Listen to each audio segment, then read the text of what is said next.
In today's video, I'm going to teach you how to connect a Dynadot domain to Shopify.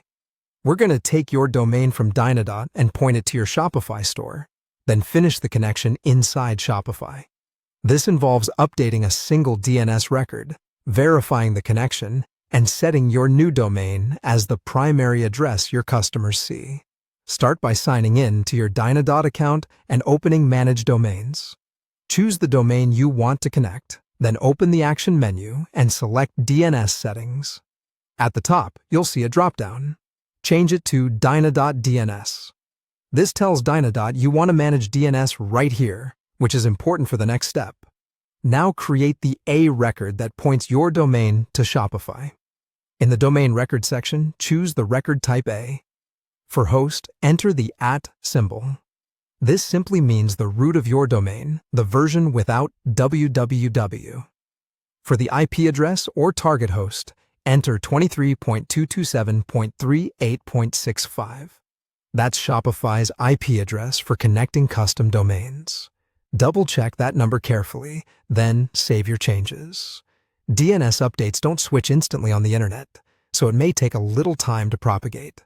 It's normal for this to range from a few minutes to a few hours, and in some cases longer, depending on your previous settings and your internet provider's cache.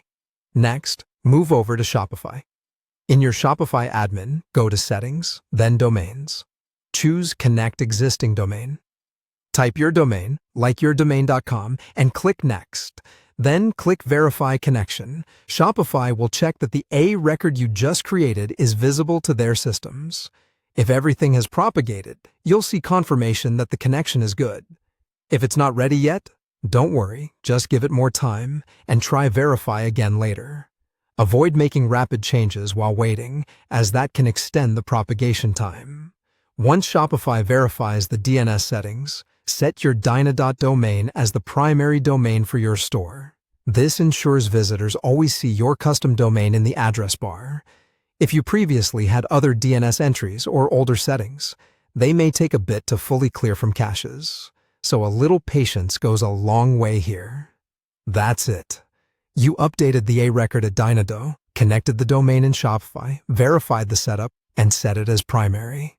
With those pieces in place, your store will be reachable at your custom domain, giving customers a consistent professional experience.